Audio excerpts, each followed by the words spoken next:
Hello, everybody, and welcome to another edition of the Green Room Podcast. I'm Matthew Brune, and joining me once again is Colin Mitchell, fresh off of the storm that hit North Texas. How are you doing? Good. It's been a couple days, but good. Yeah, I just, I know it hit you pretty hard. I did You have know, to take cover. you It's had to great. take cover. What does that mean? You're in a house. Yeah, houses get destroyed by tornadoes. So, how did you take cover?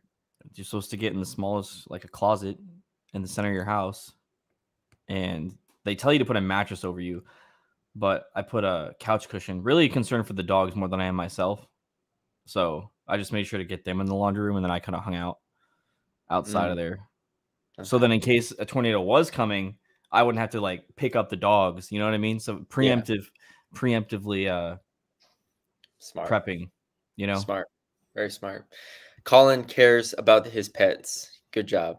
Good job. if I'm anything, I'm a dog lover. If nothing else, he's a good pet owner, guys. I promise you. I promise you. Um, it's enough small talk, Colin. Enough Okay, small talk. Let's talk sorry. about let's talk about what we're here to talk about, all right? North Texas loses to FAU 77-71 in the second round of the AAC tournament. Or I guess technically the quarterfinal round. Um, yeah, it comes off of a win over Tulane, 81-71, where uh Aaron Scott played 9 minutes and left. He had to go to the hospital. It's just another curveball thrown at this team where it's like, all right, what's his status? And I went into the game yesterday against FAU pretty fairly confident. I just felt like the last four times they played, and we talked about this last podcast. It's like the last four times they played, I felt like North Texas could have won those games. I felt like North Texas played well enough to win a lot of those games. And that's been the story for a lot of the season is it's played well enough to win, it just hasn't won. And it was pretty much the same story that it's been all season, I think, last night, in that North Texas hung around in the first half, which, a lot of the season has been strong first halves, weak second halves. And the first half, I don't think North Texas played that well, was down 5. And then second half, they come out, hit 2 threes right off the bat, take the lead, and kind of had the lead up until they had the lead for a It while was into the until second. Ruben got his fourth foul. Ruben got his fourth So whatever foul. it was like there was 4 minutes, or it was just before. So it was like 6 minutes Yeah, left in like the 6, 7 game, and minutes they went on left. like a 2 minute like incredible run to Yeah, go and up. North Texas couldn't score at that point. And No, somebody tweeted at me, it was like, "Hey," it was like, "I'm tired of these North Texas droughts." I was like, you need Ruben in the game." And Ruben checks in the game, and then he gets to the rim and scores on a layup on the next possession. It's like, um, then he fouled out, yeah, and the offense once again died. And FAU scores 77 points, and this North Texas defense is very good, but FAU's offense, as we know over the years, is one that can score 70 points on anybody. And it ends up being a 77-71 loss. Um, I don't know where to start exactly, but I was wrong in that I thought North Texas was and could win this game. I think for me, they have now lost to this FAU team 5 times. I know North Texas had 2 different iterations, but this is the same FAU team as last year. You've now hmm lost to them 5 times in a row. I don't care what the margins are. You've been swept.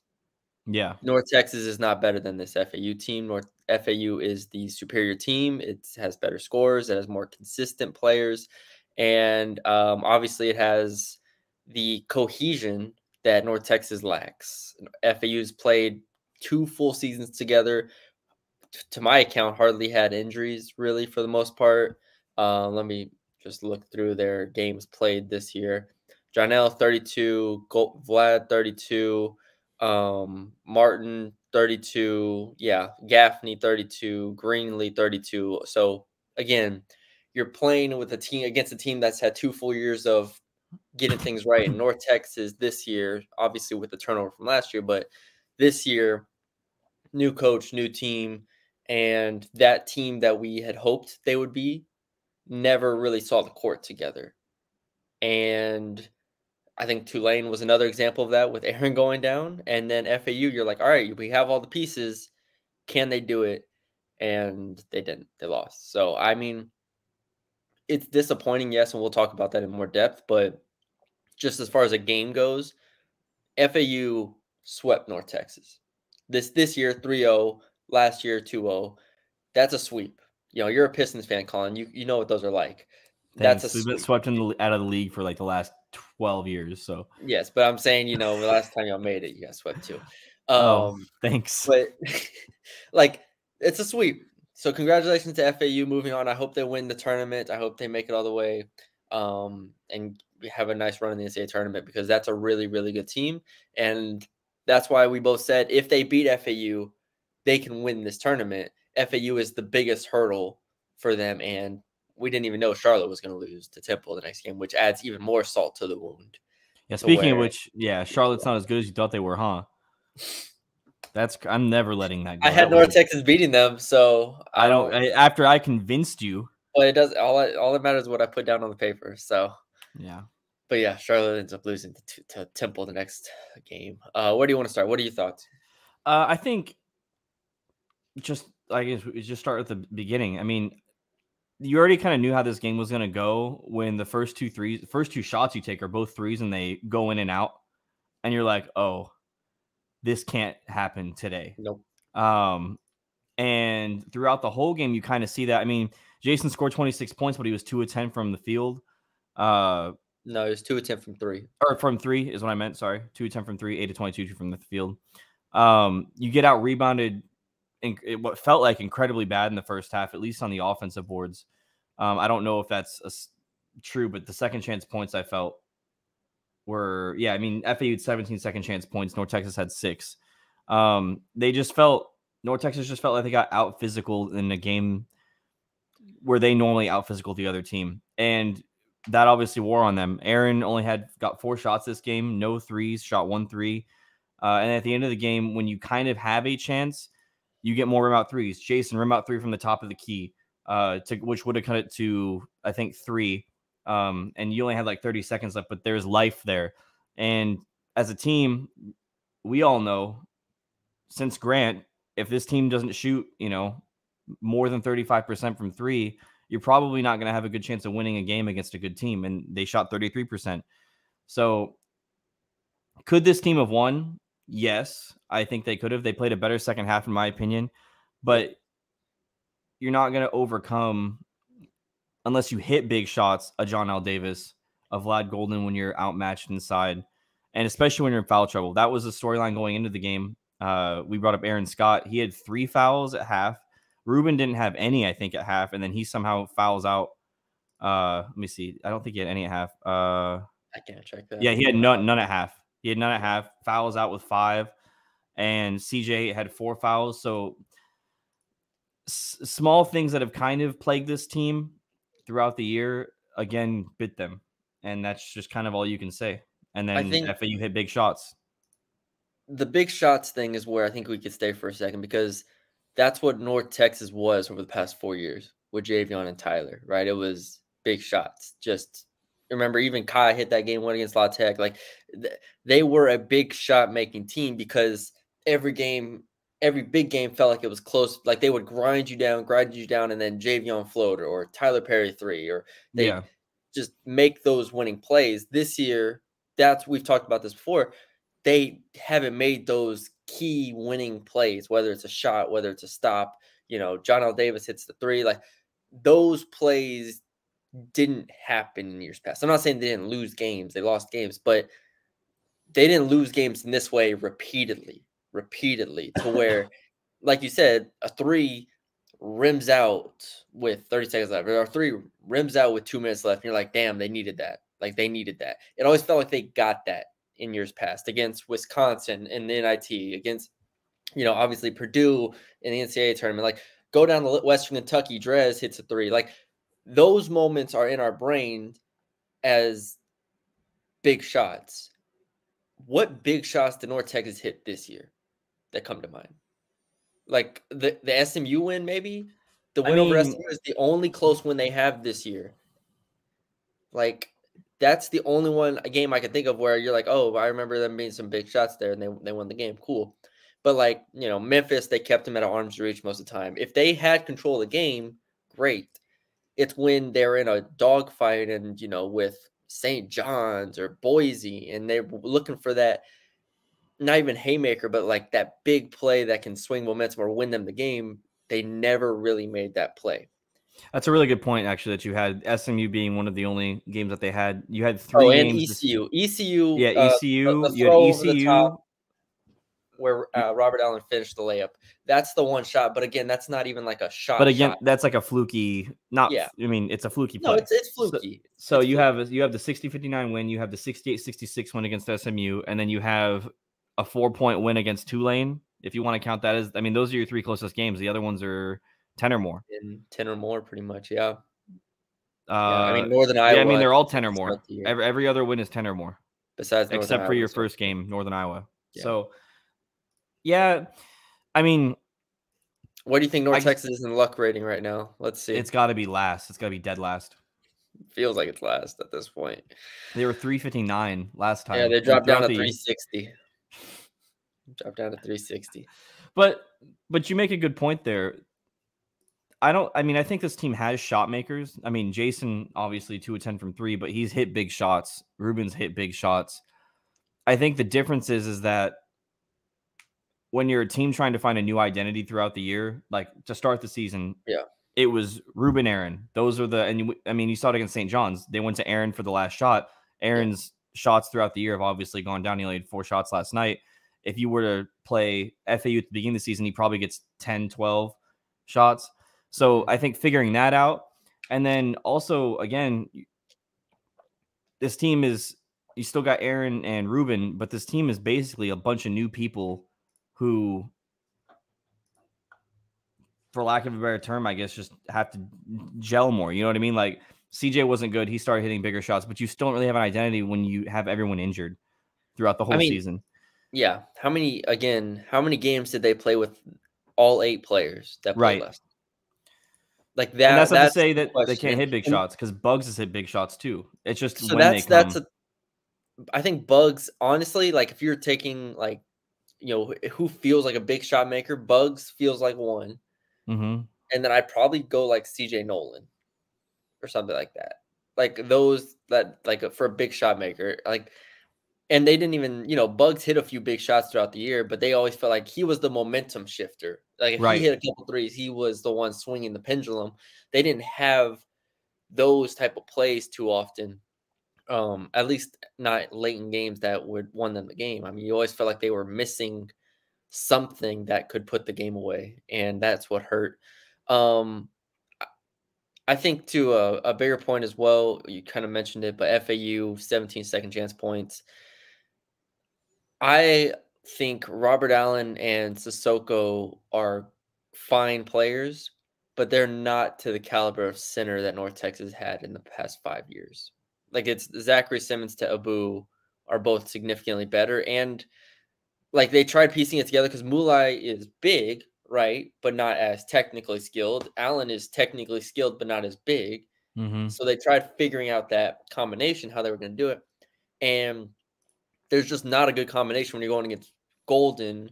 And honestly, they rotate other bigs in. Rosado's a big, Lorent's a big. Like, they had enough bodies to throw at North Texas to where it felt like everything was a battle. And North Texas did not want to give up threes, and they did a great job of that. Held FAU to 3 of 12 shooting from 3. Like, that was clearly the game plan. But as a counter, FAU got to the line 34 times. As a counter, FAU had 17 second chance points. As a counter, Golden had 21 points and 10 rebounds and just kind of dominated our fives. The 5 position to me is like, that's the one you wish they had Abu. You wish they had Zach or something like that. Like, that's kind of the difference in great North Texas teams. And maybe that's why they couldn't close games late. Maybe, there's a lot of different. I don't want to blame it just on Jason or just on Robert Allen or just on Aaron or anything like that. Like, it's a team effort. It just felt like they should have been able to figure it out at some point, and they Yeah. never did. Like I was waiting for that breakthrough, and it just Right. never came. And Well, I I mean, thought both this, of us said after everyone came back, we're like, oh, okay, this team's gonna be really good. Then they won a game and lost a game. We're like, oh, you know, yeah, yeah, I don't know. It's gonna be interesting to see what happens going into next year. Because I don't believe, you want to to move my into that knowledge, already? Do you have anything else on the game? I mean, I don't really know what else is to say. Okay, look There's here. I'll run it down real quick. Aaron was disappointing, but I think he wasn't well, no, I disappointing. mean, this is disappointing. How though? We talked about it last podcast. He needs to be able to do more off the dribble. He's not like Yes, they reverted him to what Thomas Bell was. The back down, the dribble yeah, down. yeah. That's what they started doing with Aaron Scott. And it worked like once or twice, but it didn't work consistently I'd at be all. Like interested to see on-off splits with him off the court and on the court. Obviously, he's plus defender. I'm not trying to say that he's for not, sure. and he's good on the court. But I felt like when they had 4 guards out there, stuff moved a lot better. And Yeah. obviously, and defensively, it's going to be way tougher on North Texas if you play the 4 guards. But I felt like offensively that just helped a lot because toward the end of the game where they were doing, like you said, the dribble downs, I was pulling my hair out. Like you Yeah, like dribble it that's down to like the it was last 3 reverting seconds. back. It was reverting back to that year 2 years ago or 3 years ago when they had just had Thomas Bell Yeah. kind of I think it was the first year of Tyler Perry, and they just had Thomas Bell backing people down for 16 seconds in the possession. Like that's what it felt like because nobody else could do anything off the bounce here. And honestly, I think there was just some indecision by everybody, including Hodge, being like, how do we manage a close game late when we have all of our pieces? Mm-hmm. Because when Ruben and CJ were out, it was clearly Edwards. You know, when Aaron was out, it was Edwards or Bugs, like, or it was just Aaron early in the season. Like it's gone through so many stages of trying to figure out this team that I just don't. I don't think this team ever reached its potential Yeah, this year. I agree with that.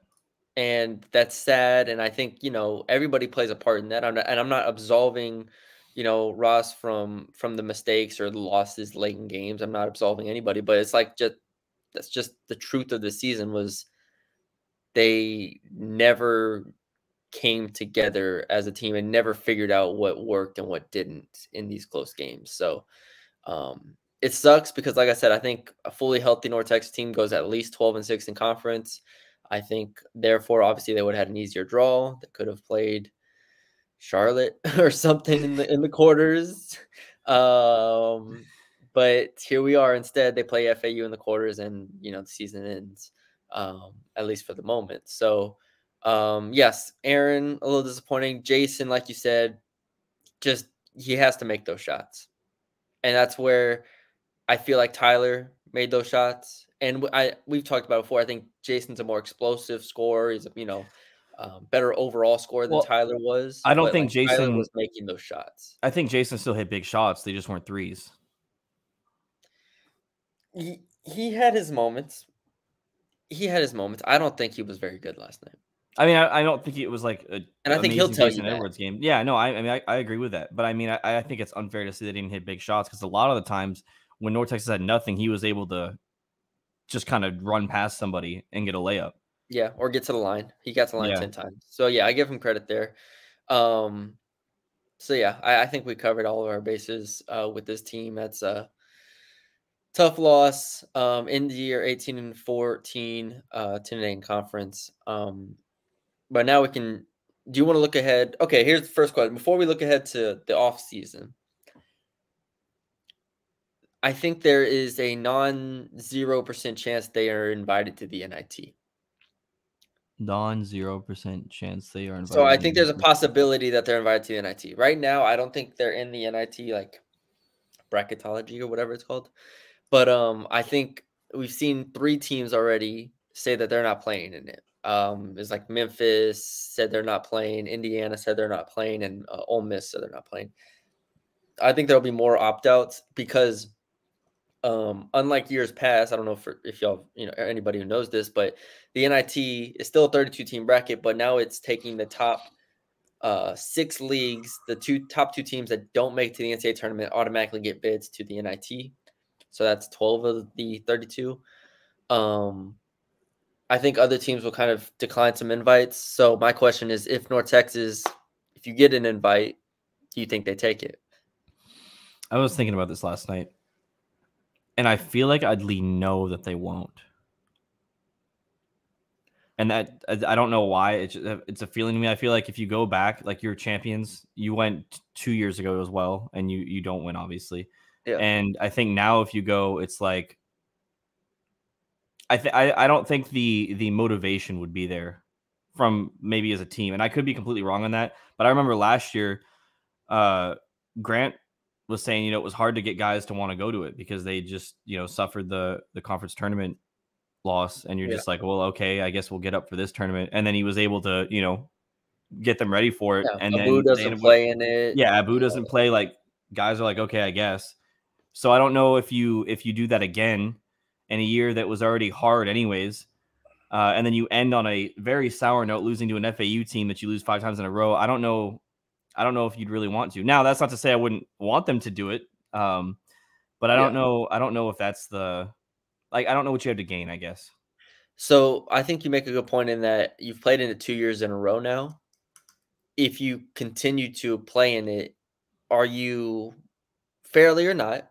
Are you saying this is what we are? Like, if you continue to play in it, if you say yes, we're just gonna playing it, letting you playing it 4 straight years, are you just said kind of conceding at all? I don't. This is what we are. I don't think you're conceding that's what you are, because I think if they're playing more basketball and all this team can come back next year if they want to, just to gain whatever. But I don't Yeah, think if you play this tournament that you gain anything as a program. Like, you can't get a better accolade than winning it last year, right? yeah. And what would probably be a stronger tournament last year. And then if you go back this year again, I don't like the word that I don't like you saying that this is what we are, because I don't think that going back would mean that. But I think it's, what do you have to gain as a program? Like, this Yes, team's been there, has won there. You need exactly. to think ahead now. You need to think about winning the conference again. Yes. I think, and let me be clear, I would love it if they played in the NIT. Yeah. Um, and I think everyone would. I don't think there is any shame whatsoever in playing in the NIT. Now, there are teams that maybe opt out that think they're too good for this. Maybe, sure, whatever. I'll tell you what, there's a lot of teams that I think will enter this tournament looking to, like, if SMU, for instance, SMU, I think will enter this, will look to play in this and try to win it. Rob Lanier's second year coach. They had a bounce back kind of year. They had a strong season. They've ended obviously losing 5 of the last 6 or something like that. Mhm. I think a team like SMU wants to come in and do it. But SMU didn't win it last year. That's the thing. It's like North Texas won it last year, and it's like it's a lot. It's not the same team, but it is some of the same pieces. Like, could you really convince those guys to, like, I mean, Aaron Scott and Ruben, I guess, primarily, do they want to play in it? Well, Because here's I it think it's too. honestly, I think it's up to them. Well, here it is too. Is if you go back, what are the expectations? What if you get bounced in the first round and then you're like, well, that wasn't worth it? If you get bounced in the second round, is it worth it? You know what I And mean? the thing Like, is, if they play in it, anything short of, in my head, if you go to this thing and you don't make the semis, then it's just like the rest of the year disappointment, because these teams are going to be like the teams you've lost to throughout the year, close games. I agree, but I don't know if you can think that way in sports. Like, you can't not play things on the fear of losing. Right. Well, I guess I don't mean it that way. I mean, like, if you go and on the I think chance that you do get you're bounced, right. I don't think you have enough to gain, is what I mean. I agree, but also, are we sure about that? If they play, like, they're gonna play at, so the way that it works is these, which it's been completely just BS'd, but the at the automatic bids, which are from the Power Six or the high major conferences, they host, those 12 Mhm. teams host the first round games and then the second round games. So you're going to Utah. You're going to Ohio State. You're going to Iowa or something like that. I think a win over any of those teams, UCF, LSU, Pitt, like I'm just going down the list right now. Like a win over any of those teams to me would be substantial. And I think as like fans, we would love it. And I think as a team, if they beat UCF on the road, or if they beat Pitt on the road, I think that would be pretty substantial. And you start getting that like feeling back of like, okay, this is what this team could have been, because we still don't know what this team could have been if it was full strength, full go for the whole time. Right. Now, I think a lot of teams are going to opt out because I think a lot of teams want to get a jump on the portal. I think a lot of teams will either have or fear having opt outs and losing immediately, like you said, or they're just going to get started on the portal in the offseason. So I don't think there's a right answer here. I'm okay with Ross, whatever he decides. I would think as Ross, you're a first-year head coach, I would think he would want to play in it. But I think it's up to the players, honestly. Like, how many opt-outs are you going to have? Does Ruben and Aaron want to play in it? Like, those are my questions immediately. Yeah. If Ruben and Aaron want to play in it, I think you play it. It'll be great for Ruben to possibly, hopefully not, get one more win, you know? Yeah. Again, because they can beat any of these teams in the NIT. Like, obviously, we saw it last year with Wisconsin, Oklahoma State, whatever. These are not like the teams that – these teams are not better than FAU. Oh, yeah. Of course not. So, they're not in the tournament. We already saw them play LSU this year. Like, if they played LSU again, I'd probably take them to win, or at least it'd be a very good game. Like, those are the games you're in. I don't know. I feel like it couldn't hurt. And also, as a program, if we just go big picture here, it's like as a program, you want to be in the spotlight as much as you can if you're North Texas. And if you win a game in the NT and you're in the second round, you get more eyeballs on you. If you make it to the third round, you get more eyeballs on you. Yeah. It's like, I think there is some value to that. And I don't know if North Texas is good enough to pass up on the opportunity to get more eyeballs on it. That's a good point. That's fair enough. All right. Assuming, or not even assuming, with or without the NIT, you mentioned it. How many players are out of eligibility, I guess? Because Ruben, I think, technically has another year because 2021 was a COVID year. I don't know. Look, I think everybody across the country, every team across the country is going to lose someone to the transfer portal. And we don't need to speculate who that is or who that could be. Whether that's, go down the list, if it's a bench player, if it's a starter, I don't know.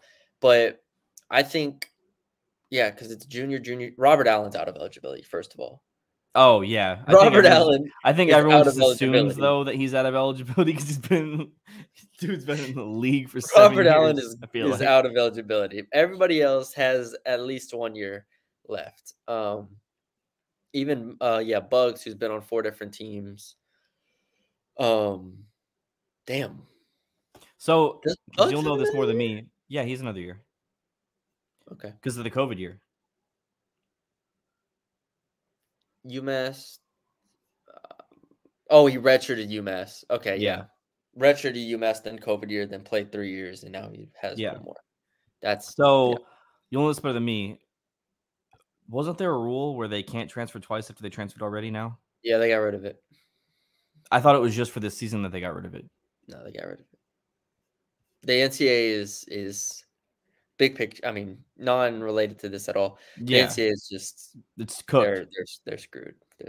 Because they're trying to. Long story short, nothing they do holds up in court because the NCAA is saying that they're not professionals. They're not. Professionals. So everybody else, the court system is kind of saying, all right, well, why are there non-competes in place if they're not professionals? Why are they being restricted from movement if they're not professionals? So eventually we're going to have to where they're employees and, 2-year deals or 3-year, whatever it is, out of high school, and you go from there. But yes, at the moment, NCAA has 0 power right now. People can move whenever they want, however they want. So who do you think?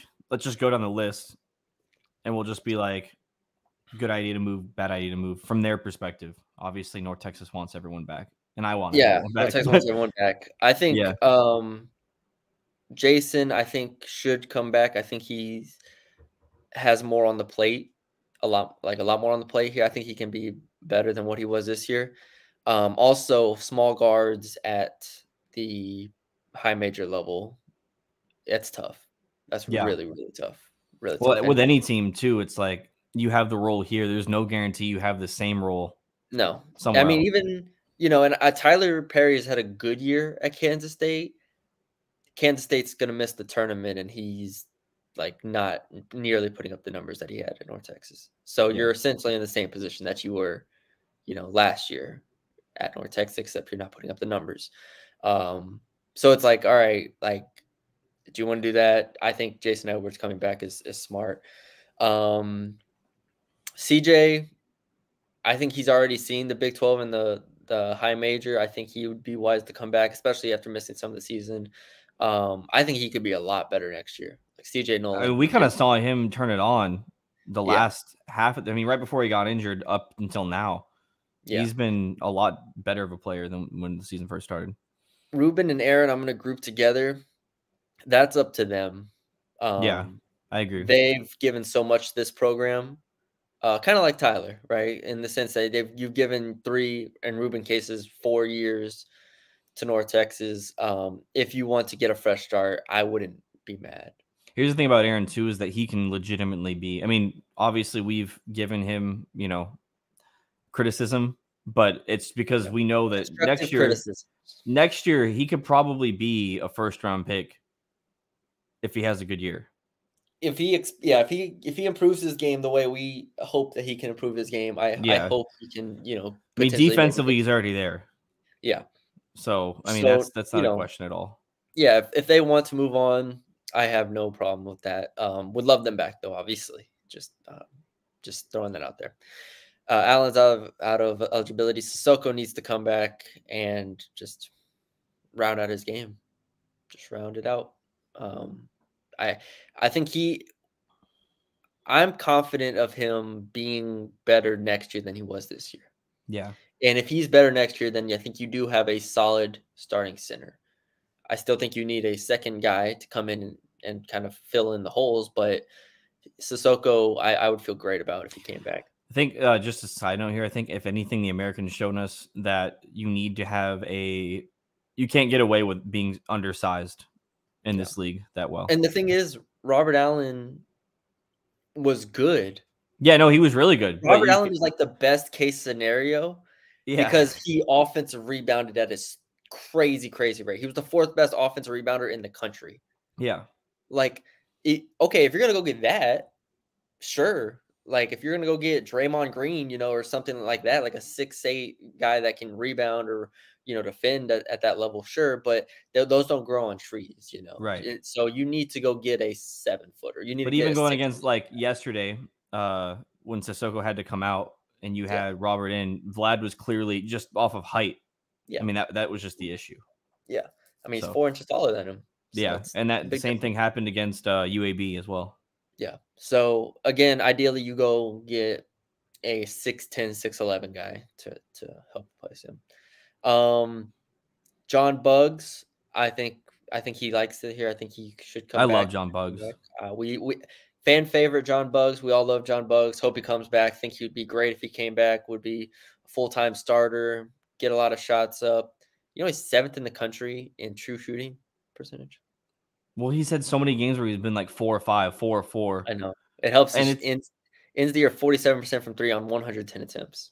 and Like, what's crazy is those weren't like like a lot of those are contested looks that are just yeah, like you said, momentum shifters. shot 15 2-point shots the entire year. Incredible. Incredible.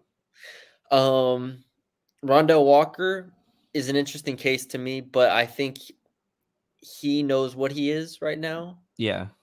He's not playing at a high major.